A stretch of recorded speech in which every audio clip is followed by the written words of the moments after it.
Trililing, ikaw ang pumasok sa secret agreement. Ikaw ang namigay ng teritoryo. Ikaw at ang Pangulo mo ang dahilan kung bakit nawala ang Scarborough Shoal. Bakit mo sasabihin na nagkaroon ng secret agreement ang Presidente Duterte?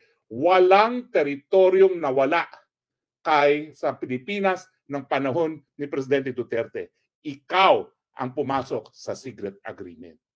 Mga kabayan, ibinunyag ni Atty. Harry Roque kung sino talaga ang nasa likod ng pagkawala ng Scarborough Shoal at isa sa mga teritoryo ng Pilipinas. Sa isang vlog ng gagalaiti si Atty. Roque at tahasang pinangalanan si dating Senador Antonio Trillanes na nasa likod ng mga kaguluhan at mga nangyayari ngayon sa pagitan ng China at Pilipinas, kaugnay pa rin sa pinag-aagawang teritoryo dyan sa West Philippine Sea. Ayon kay Roque, walang ibang dapat sisihin sa ngayon kundi si Antonio Trillanes dahil siya lang ang pumasok sa secret agreement noong panahon pa ni dating Pangulong Noynoy Aquino. Una-una, hoy Trililing! Ako ni minsan hindi nakipag-usap sa mga Chino. Nung panahon ni Presidente Duterte, ni minsan walang teritoryong nawala. Pero ikaw, ilang beses ka nagbalik-balik sa China, ang resulta, nawala sa atin ang Scarborough Shoal. Huwag mong kakalimutan, Trililing. Matapos na ikay magbalik-balik sa China, hindi lang nawala ang Scarborough Shoal, nagsimula na ang problema natin sa Pilipinas. Na para bagang binaliwala na ng Pilipinas ang ating mga pag-aangkin sa karagatan at isla. Ikaw ang pumasok sa secret agreement. Hindi rin pinaligtas ni Atty. Roque ang administrasyon ni Pangulong Bongbong Marcos Jr. Sabi ni Roque, tila inililihis lang ni PBBM ang mga isyu sa kanya maging ang mga pangako nito sa mga Pinoy na 20 pesos kada kilo ng bigas noong panahon ng kampanya. So ang tanong ko kay PBBM, bakit gusto mong magkagera? Para lamang malihis ang tunay na issue na walang nangyari sa pangako mo na 20 pesos kada kilo? At dahil dyan, dahil gusto mong malihis ang issue, nais mong makitang mamatay ang mga Pilipino? Inihambing din ni Roque ang pagkakaiba ni dating Pangulong Duterte at PBBM, kung saan ay nagiging emosyonal at malaki ang pagmamahal ni Duterte sa mga sundalo, lalo't may nasasawi sa kanilang hanay sa panahon ng pakikipaglaban para sa kapakanan ng sambayan ng Pilipino. Mahirap talaga na ikumpira mga administrasyon. Pero nakita ko, lumuha ang Presidente Duterte nung merong isa o dalawang mga sundalong namamatay. Ikaw, imbis na maluha, dahil alam mong hindi ka lulusob doon, dinalagay mo sa alanganin ang ating mga kasundaluhan dahil alam mo naman na hindi ito isang giyera na ating mapapanalo. Ano ang masasabi mo dito, kabayan? Sino ba talaga sa tingin nyo ang may malaking pagkakasala o may kapakanan sa hindi matapos-tapos na isyu at away sa pagitan ng ating bansa at China dahil pa rin dyan sa pinag-aagawang West Philippine Sea? Sama-sama nating panoorin ang buong video at pakikomment nyo po ang inyong mga reaksyon at sariling opinyon. Pero bago yan, muli po ako nag-iimbita. Sa mga hindi pa po nakasubscribe sa ating channel na Kabayan News PH, pakipindot po ang subscribe button at pakiclick na rin ang notification bell para lagi kayong updated sa mga bagong upload natin na legit at napapanahong balita. Maraming pong salamat. Una-una, hoy Trililing! Ako ni minsan hindi nakipag-usap sa mga Chino. Nung panahon ni Presidente Duterte, ni minsan walang teritoryong nawala. Pero ikaw, ilang beses ka nagbalik-balik sa China, ang resulta, nawala sa atin ang Scarborough Shoal. Huwag mong kakalimutan, Trililing. Matapos na ikay magbalik-balik sa China, hindi lang nawala ang Scarborough Shoal, nagsimula na ang problema natin sa Pilipinas. Na para bagang binaliwala na ng Pilipinas ang ating mga pag-aangkin sa karagatan at isla. Ikaw ang pumasok sa secret agreement. Sa katotohanan, ibubulgar na sana ni Senate President Enrile nung siya ay nasa Senado ba kung ano pa yung pinasok ninyo. At ang patunay niya, isang ambassador, si Ambassador Brady. Trililing, ikaw ang pumasok sa secret agreement. Ikaw ang namigay ng teritoryo. Ikaw at ang Pangulo mo ang dahilan kung bakit nawala ang Scarborough Shoal. Bakit mo sasabihin na nagkaroon ng secret agreement ang Presidente Duterte? Walang teritoryong nawala sa Pilipinas ng panahon ni Presidente Duterte. Ikaw ang pumasok sa secret agreement. Kaya nga, sinasabi, no, dapat linisin muna ang dungis mo sa mukha dahil putik ang nasa mukha mo dahil nawalan tayo ng teritoryo at hindi pa natin alam kung ano pang pinagkasundo mo sa Chino na dahilan na ngayon talagang walang tigil ang kanilang pag-aangkin pati na sa Ayungin Shoal. Pati ba yun pinamigay mo? Sabihin mo kasi yung totoo. At sana nga, dahil 100 years old na si JPE, sana habang narito pa siya, ibulgar na niya kung ano ang mga kasunduan na ipinasok mo. Ikaw ang managot. Ano ang mga pinasok mong mga secret agreement? Ikaw naman, drag queen, hindi ka palusot. Kaya naman ikaw'y nakalaya. Ang kanta is, ano ba tawag doon? For Mom with Love. At alam mo na ang ibig sabihin yan. Mom. Dokumentado na yan. Kaya tumahimik ka na. Nakalaya ka na. Mabuhay ka na ng matiwasay. At wag nang pakialaman ang wala ka namang kaalam-alam. Dahil pagdating dito sa usaping nito, COMELEC ang iyong specialization, hindi international law. Habang ikay naninira, akala mo makakalimutan ng tao na hanggang ngayon, akusado ka pa rin sa pangangalakal ng pinagbabawal na gamot.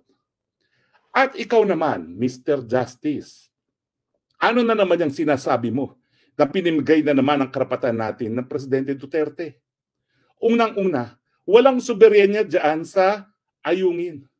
Yan po'y kabahagi ng exclusive economic zone. So yan po ay sovereign rights lamang. Pangangalap at pakikinabang sa tanging yaman. Yan po'y economic rights. Wala pong soberenya yan. At ang ating sovereign rights, nakasaad po yan sa UN Convention of the Law of the Sea at doon sa desisyon ng tribunal. Ikaw nga, Mr. Justice, ang sabi mo, dapat conciliation eh. Mali nga yung sinasabi mo. Ako yung nagsabi na dapat binding arbitration. Nakasaad po yan. Yan ay nasa lectures ko sa MCLE. At ikaw naman, ang sinabi mo na conciliation sa iyong talumpati sa Ateneo de Davao.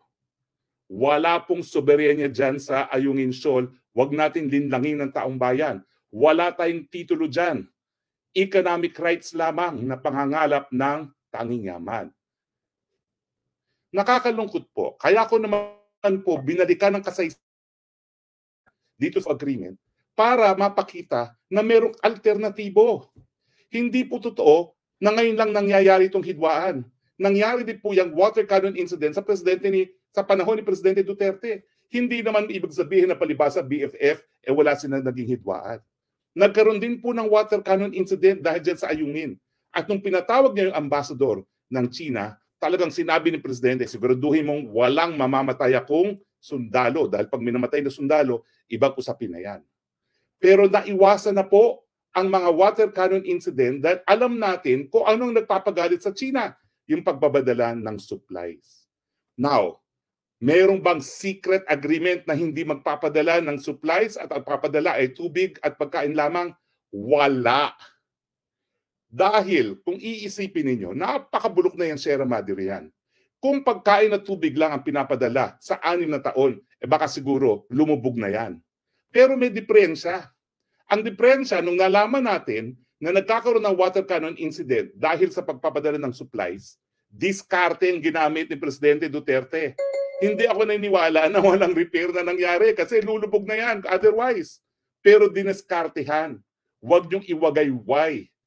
Ang nangyayari ngayon, winawagayway ng administrasyon ni PBBM yung pagpapadala ng construction supplies na alam nilang nagiging dahilan kung bakit nagkakaroon ng water cannon incident. Na ang talagang problema ng Pilipinas ay mataas sa presyo ng bilihin, ang kawalan ng trabaho, ang mababang mga sweldo. Ginagalit tayo ng Marcos administration. Saan sila kasi nagkakamali? Pag sumakit ng tiyan, dahil baliwala yung naging pangako ng 20 pesos na kilo kada kilo ng bigas, baliwala ang hidwaan dyan sa bulok na barkong yan. Yung kulob ng tiyan ang magsasabi ng taong bayan na kahit gaano nyo ilihis ang issue pa rin yung presyo ng bigas na pataas ng pataas. Pero habang hinihimok natin na mag-aalabit ang mga taong bayan labang sa China, nakakalimutan natin na patuloy na pataas ang presyo ng bigas at patuloy din ang pagtaas ng presyo ng petrolyo. Dahilan kung bakit lahat ng presyo ng mga bagay-bagay tataas din. Yan po ang nangyayari. At siyempre, dahil ang kanilang strategiya ay kung hindi natin kaya depensa natin mga sarili, kalad ka rin natin ng mga Amerikano. Dahil kapag uminit ang mga hidwaan dyan, baka naman makonvince nila ang mga Amerikano na sumaklolo. Sa tingin ko po, pangarap yan. Dahil ang mga Amerikano sa mulat mula, ang kanilang panlabas na relasyon ang nagdidikta ang kanilang pangnasyonal na interes. Ang pangnasyonal na interes nila ngayon ay kumita dahil sa pag-unlad ng China, magbenta ng Tesla, makakuha ng mas maraming kapital pa sa China, lalo na sa mga high-tech industry, at hindi makipaggera. So ang tanong ko kay PBBM, bakit gusto mo magkagera? Para lamang malihis ang tunay na issue na walang nangyari sa pangako mo na 20 pesos kada kilo? At dahil dyan, dahil gusto mong malihis ang issue, nais mong makitang mamatay ang mga Pilipino? Mahirap talaga na ikumpira mga administrasyon. Pero nakita ko, lumuha ang Presidente Duterte nung merong isa o dalawang mga sundalong namamatay. Ikaw, imbis na maluha, dahil alam mong hindi ka lulusob doon, dinalagay mo sa alanganin ang ating mga kasundaluhan dahil alam mo naman na hindi ito isang gera na ating mapapanalo. Ang inaasahan mo, sasaklolo si Uncle Sam, pero mabibigo dahil nga ang mamamatay ang mga kasundaluhang Pilipino. Mahirap na nga ilinaban pa sa gera na hindi natin mapapanalo. Kaya nga nagtatanong ako ikaw ba ay nasa tamang pag-iisip sa iyong desisyon na makipaggera at lalo pang ipalala itong relasyon natin sa China? Dahil kung tama ang iyong pag-iisip, iiwasan mo yan, hindi mo ilalagay sa peligro, hindi lamang ang kasundaluhan, kung hindi ang buong sambalang Pilipino, dahil alam natin, walang mabubuting ibubunga ang hidwaan, lalong-lalo na ang gera. Para mo ng awa, kung wala ka sa tamang pag-iisip, pwede ka namang magpahinga na. You will forever be a president of the Philippines, even if you served only 2 years of your term. Pero wag naman sanang dahilan na iyong pag-iisip ang maging mitsa sa buhay ng mga Pilipino.